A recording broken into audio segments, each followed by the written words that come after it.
Comment vaincre la procrastination après une rupture conjugale? Ah oui, parce que après une rupture conjugale, on peut aussi être victime de ce qu'on appelle la procrastination, n'est-ce pas? Bonjour pour tous ceux qui ne me connaissent pas et qui regardent cette vidéo pour la première fois. Je suis Juliette Data, mentor et coach spécialisé en reconstruction personnelle et familiale. Ma mission est de vous accompagner dans ce voyage vers la guérison et la redécouverte de vous-même après une rupture. Mon parcours et mes expériences m'ont permis de savoir ce que vous pouvez rencontrer, les défis que vous pouvez rencontrer et de mettre en place des stratégies efficaces pour surmonter ces obstacles-là. Aujourd'hui, nous allons parler d'un sujet très important, la procrastination. La procrastination. Qu'est-ce que la procrastination? Qu'est-ce que la procrastination pour des personnes qui ne comprennent pas ce mot? Peut-être tu as un jour compris le mot procrastination et que tu te demandes que mais tous les jours les gens parlent de procrastination. Ça veut dire quoi même la procrastination? Mais aujourd'hui dans cette vidéo, je vais te dire que la procrastination, c'est le fait de reporter. De reporter les choses que tu devais faire. Peut-être si tu as envie d'accomplir un projet, peut-être si tu as envie de faire une cuisine, tu te dis, ah non, aujourd'hui je suis fatigué, tu reportes à demain. Demain, tu ne fais pas, tu reportes à l'autre demain. En fait, tu n'atteins pas tes objectifs. Tu ne respectes pas les plans que tu devais atteindre. Tu ne respectes pas les objectifs que tu devais atteindre. Et tu remets tout simplement à demain. Tu ne fais que remettre à demain. C'est ça qu'on appelle la procrastination. Donc, le fait de reporter ce qu'on a à faire, le fait de reporter un devoir, n'est-ce pas? C'est ça la procrastination. Et ça peut aussi arriver, et ça arrive, même pas que ça peut, ça arrive aussi en cas de rupture, pour des personnes qui ont vécu des ruptures, pour des personnes qui traversent des moments difficiles, pour des personnes qui traversent leur désert. Ces personnes vivent aussi la procrastination. Et pourquoi c'est très fréquent chez des personnes qui viennent de vivre une rupture, pour des personnes qui viennent d'avoir une déception amoureuse? C'est tout simplement parce que la personne est déjà émotionnellement attaquée. Vous comprenez un peu? Donc la personne a déjà une fatigue émotionnelle et la perte de motivation. Vous savez, vous êtes d'accord avec moi que quand on vit une rupture, c'est un moment difficile qu'on traverse. C'est un moment très difficile qu'on traverse. Et pour cela, notre état émotionnel n'est plus stable. Notre mentalité n'est plus stable. Donc, tellement on a vécu tellement des émotions que ça affaiblit notre état émotionnel. Et on n'a plus de motivation. On n'a plus le goût de faire n'importe quoi. On n'a plus cette envie-là de faire quelque chose. Si vous avez eu à vivre une rupture, que ce soit une rupture conjugale, que ce soit une déception amoureuse, vous comprenez que après ça, on n'a plus de motivation. Parce que déjà, après la déception, après la rupture, on se pose beaucoup de questions. C'est comme si on n'a pas été capable de faire quelque chose. C'est comme si on n'est pas... En fait, c'est comme si on n'a pas de... En fait, c'est comme si on n'a pas de valeur. C'est comme si on ne vaut rien. Vous comprenez un peu?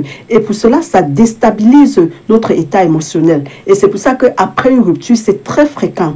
C'est très fréquent la procrastination. Et comment vaincre cette procrastination? Que faire? Quelles sont les stratégies qu'on peut mettre en place pour vaincre cette procrastination? La première chose que je vais vous dire ici, c'est de comprendre d'abord la procrastination. Parce que tant que tu ne comprends pas la procrastination, tu ne peux pas la vaincre. Tant que tu ne connais pas, tant que tu ne comprends pas que tu as un problème, tu ne peux pas résoudre ce problème-là. Donc, on résout les problèmes conscientisés. On résout un problème quand on est conscient qu'on a un problème. N'est-ce pas? Parfois, vous allez voir certaines personnes, vous voyez que ces personnes ont un problème.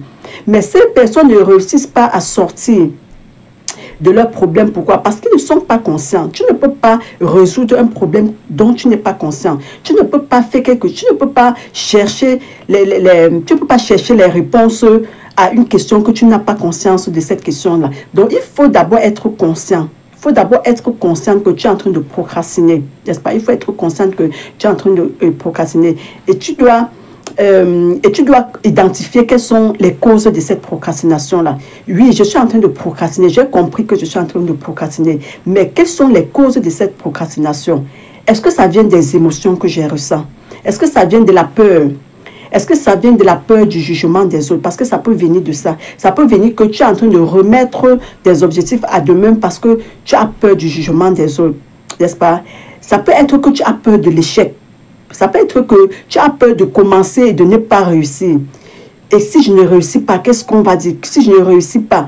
Donc, en fait, tu n'as plus, en fait, tu n'as plus besoin de quelque chose qui va encore venir descendre ton moral pour ajouter déjà sur la descente en enfer que tu as. Donc, tu te dis, et si j'échoue? Et si ce que je veux faire là, si j'échoue, qu'est-ce que je dois faire? Et ça te pousse à procrastiner. Ça peut être que c'est le perfectionnisme que tu es en train de chercher. Ça peut être que tu veux faire, donc tu veux être parfaite avant de faire les choses. Tu veux que les choses soient parfaites avant que tu les accomplisses. Donc, il faut comprendre cela. Il faut comprendre cela, n'est-ce pas? Il faut comprendre quelle est déjà la cause de ta procrastination. Et tant que tu vas détecter la cause de ta procrastination, ça va te permettre de travailler sur ce point-là. Et pour travailler sur ce point, tu dois avoir un journal. Tu dois avoir un journal en main. Tu dois noter. Tu dois prendre des notes. C'est très important. Tu dois prendre des notes du moment que tu procrastines. Tu dois prendre des notes sur des tâches que tu es en train d'éviter de faire, sur ce que tu voulais faire et que tu n'es pas en train de faire. Tu dois prendre note des émotions que tu ressens pendant ces moments-là. Tu dois prendre note de ça. Et cela va te permettre d'identifier quelles sont tes faiblesses, là où tu es en train de faillir, qu'est-ce qui te pousse à cette procrastination-là. Et tu vas travailler sur ce point pour pouvoir vaincre cette procrastination, n'est-ce pas? La deuxième stratégie que tu dois mettre en place, c'est de te fixer les objectifs. Oui, il faut te fixer les objectifs. Et surtout les objectifs réalistes, les objectifs réalisables, ce que tu peux réaliser. Il faut te fixer les objectifs que tu peux atteindre. Il ne faut pas te fixer les objectifs n'importe comment. Parce qu'on t'a dit qu'il faut fixer les objectifs, tu fixes les objectifs n'importe comment. Non, il faut fixer les objectifs atteignables, réalisables, n'est-ce pas? Il faut que ces objectifs soient clairs et soient spécifiques. Oui, il faut que ça soit spécifique. Je vais voyager. Ce n'est pas un objectif spécifique là-bas. Je vais voyager. Mais tu vas voyager pour aller où? Il faut spécifier. Je vais travailler. Ce n'est pas spécifique. Il faut spécifier les choses. Je vais travailler. Qu'est-ce que je dois faire? Je vais faire une formation. Oui, ce n'est pas spécifique. Je vais faire une formation, mais en quoi? Quelle formation je dois faire? Je dois faire du commerce. Oui, tu dois faire du commerce. C'est bien. C'est bien beau. Mais quel commerce tu dois faire? Donc, il faut que tes objectifs soient spécifiques. Et que ces objectifs soient atteignables. Il faut te fixer les objectifs que tu sais que tu peux atteindre avec ce que tu as au moment où tu es en train de fixer ces objectifs. Tu ne peux pas te fixer les objectifs. Peut-être, je prends l'exemple, tu ne peux pas te dire, je veux lancer un commerce, n'est-ce pas? Et tu te dis, je vais ouvrir une boutique de pièces détachées. Je prends un exemple. Je vais ouvrir une boutique de pièces détachées. Tu sais que ça coûte, tu sais que ça demande du capital. Mais qu'au moment que tu es en train de parler, tu n'as même pas 5 francs dans tes poches, tu n'as même pas 100 000 francs, tu n'as même pas 200 000 francs. Pourtant, c'est un projet qui coûte des millions. Donc, il faut te fixer les objectifs que tu peux atteindre, des objectifs qui te sont atteignables, n'est-ce pas? Donc, il faut fixer ces objectifs-là et il faut travailler pour fixer, il faut travailler pour, il faut mettre les stratégies en place pour pouvoir atteindre ces objectifs. Et quand tu as des objectifs, ça te permet... En fait, ça te permet de sortir de ta zone de confort. Quand tu te fixes les objectifs spécifiques, les objectifs clairs, et que ces objectifs te tiennent à cœur, le fait de chercher comment atteindre tes objectifs, ça te fait sortir de ta procrastination. Ça te fait travailler, ça te fait bouger. Parce que pour atteindre tes objectifs, tu dois devoir sortir. Tu dois devoir faire quelque chose. Tu ne peux pas rester sur place, tu ne peux pas rester à la maison et tes objectifs se réalisent, n'est-ce pas? Donc, il faut tenir compte de ça. La troisième chose que tu as à faire, c'est d'utiliser les techniques de gestion du temps. Oui, parce que quand tu vas te fixer les objectifs, il faut que tu gères ton temps pour pouvoir accomplir tes objectifs. Tu peux adopter les techniques comme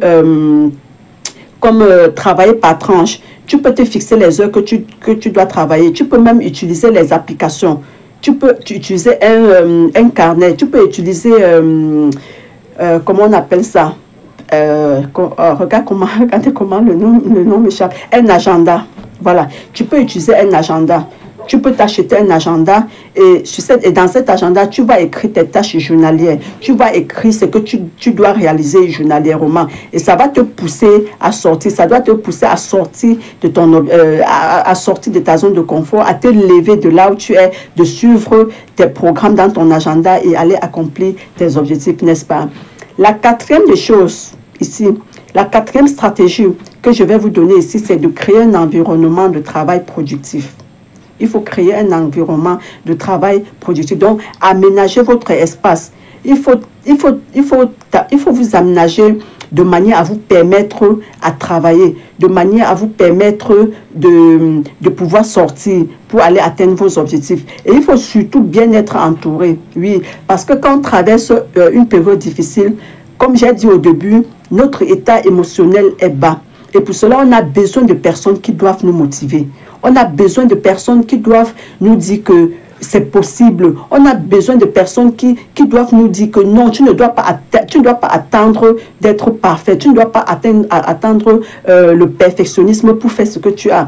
Tu ne dois pas rester comme ça car tu as tes choses à attendre. On a besoin des personnes qui doivent nous booster tout le temps. Si possible, tu peux te chercher un mentor, tu peux te chercher un coach. Donc, tu peux chercher même... En fait, si tu sens que tu ne peux pas atteindre seul tes objectifs, si tu sens que tu ne peux pas prendre seul la décision, parce qu'il y a des gens que tant qu'ils ne sont pas boostés, ils ne peuvent pas aller de l'avant. Tant qu'il y a les gens qui ne les boostent pas, ils ne peuvent pas se lever.